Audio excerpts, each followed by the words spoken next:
So what's up mga boss, so ito pa yung ating finished product na pangalawang stainless heavy duty wood stove. So ngayon papakita ko sa inyo na hindi lang to pang wood stove, so kaya po nito ang use oil, pero ang use oil hindi natin gamitin pang luto, so gamitin natin siya pang preheat dito sa kahoy. Ayan po, lalaki po nito. So yan ang isasalang natin. So same process lang po doon sa pag gumamit ka ng use oil, pero iba to. Ang use oil, hindi matatapon yung use oil mo dito kasi gagamitin natin yan na pang palingas para hindi na walang kausok-usok talaga, hindi na kayo mahirapan, no? So maya tatanggalin ko yan, tapos talagyan natin ng use oil. Okay, so yun, tatanggalin na natin mga boss. So ito yung mga kahoy, ito lalaki to, ang laki nito. Kahit mas malaki pa nito mga boss, basta kasi sa bunganga ay kayang kaya nito. Saka muna tayo ng use oil. So yun mga boss, lalagyan na natin ng use oil para makita nyo. Lalagyan natin ng use oil. Ayan, pampalingas lang mga boss. Yun, okay na yun, kasi pang ano lang pampalingas lang natin sa mga makakapal na kahoy. So ngayon mga boss, lalagyan natin yung karton. So hindi na tissue, no, kasi sa probinsya naman maraming karton. Kung may tissue kayo, pwede yan, lalagyan lang natin para para humigop yung use oil. Mga boss, so ganoon din, sisindihan din natin yan. So use oil po yan po, hindi may ang gas.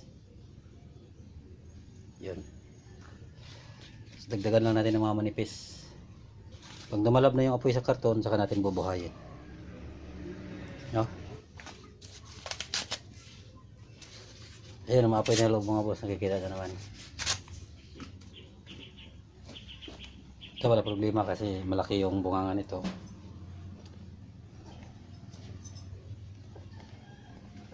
Yan, bubuksan natin ang mahina din yung blower. Same lang doon sa pagpalingas ng use oil, doon sa mga use oil kalan.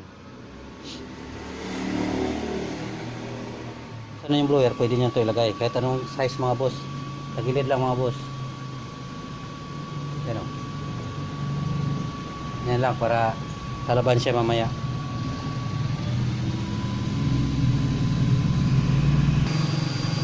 Yan boss, mga boss, unti-unti lang nalagay natin unti-unti lang tatalab yan kahoy.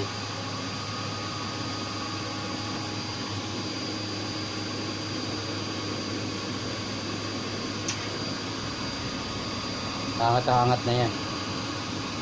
Kunti lang kasi use oil lang nilagay natin, pang sindi lang talaga. Makikita nyo mga boss, ay susunugin na niya yan. So isang piraso na yan, ang dami na maluluto niyan.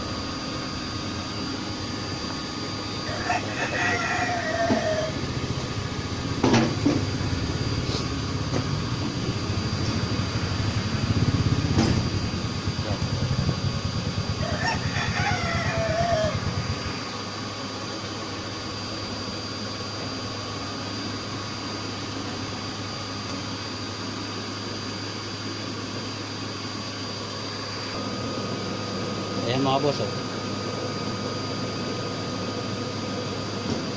Pero siyempre dapat hindi kayo maglagay kayo, hindi lampas dyan. Pinapakita ko lang yan kasi yun na yung pinakamalaki kong kahoy, mahaba siya. Ayan mga boss, susunugin niya yan.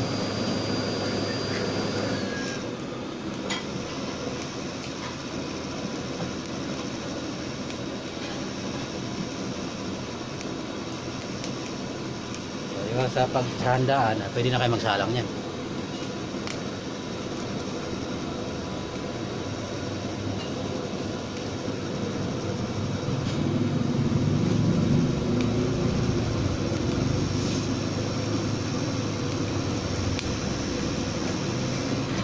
Pwede natin tayo yung mga boss, para mas pantay yung apoy niya.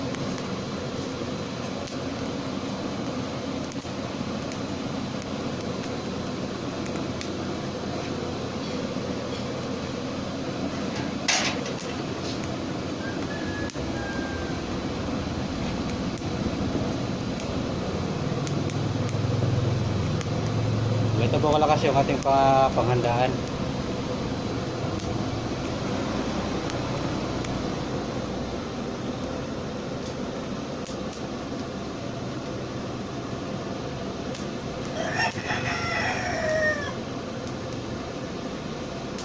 Ayan, napakatagal na maubos yan mga boss. Ayan boss, malakas po ang hangin dito.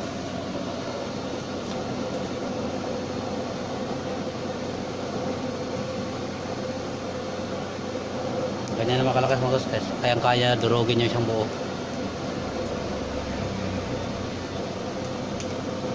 Pero kung pantay yan sa bunganga, wala pong ano yan. Doon sa parte na yun na walang apoy, yan po na nag-uusok.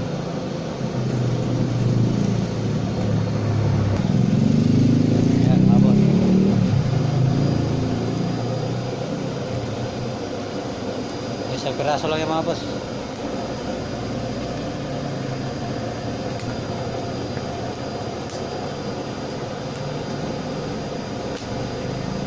Kaya na pa pakuluin ng kalyasin yan. Isang piraso. Ang kagandahan na nito, habang buhay ka na hindi bibili ng gas, habang buhay mo nang gagamitin yan. Sa stainless siya. 304 stainless. Combination Eagle and Moroxy. Pag ganyan mga boss, pwede nyo lagyan sa tagiliran yan para gusto nyo malakas.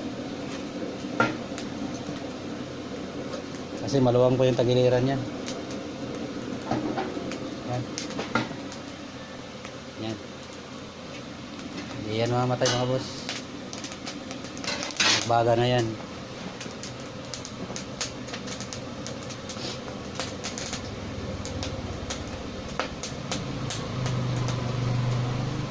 Nagbagay mga boss, pero lakas na yan. Tinaw yung apoy niyan, iba yan sa ordinaryong apoy. Hindi yan kagaya nung talagang ano, orange na orange.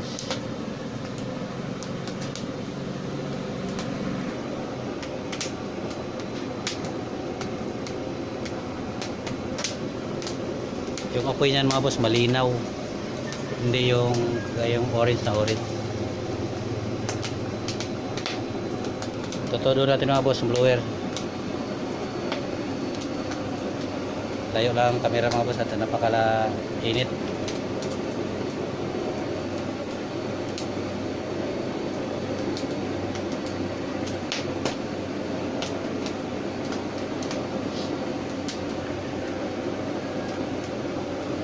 So hindi natin na yan mahila mga boss, gawa ng ano,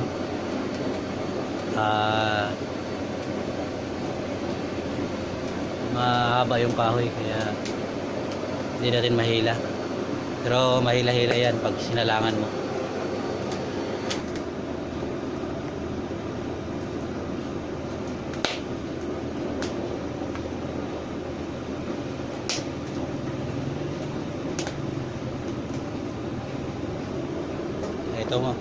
Ito mga boss, maganda pag panghandaan, hindi ka mabibitin dito sa may mga sulit, lalo pag may mga sulit yung kahoy.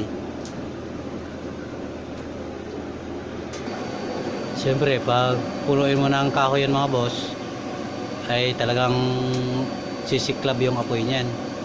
Pero pag control mo yung kahoy, ganyan lang, pero napakainit na po yan mga boss pag ganyan, lalo pag maraming baga. Kaya ang lagay mo dyan pa isa-isa na lang pag marami ng baga sa loob. So yun po, hanggang dito na lang at maraming salamat po sa lahat nating customer. At pwede kayong bisitahin yung aking page, Facebook page, saka Lazada store para bumili kayo ng smokeless wood stove. So nakita nyo na pwede to sa used oil. Okay.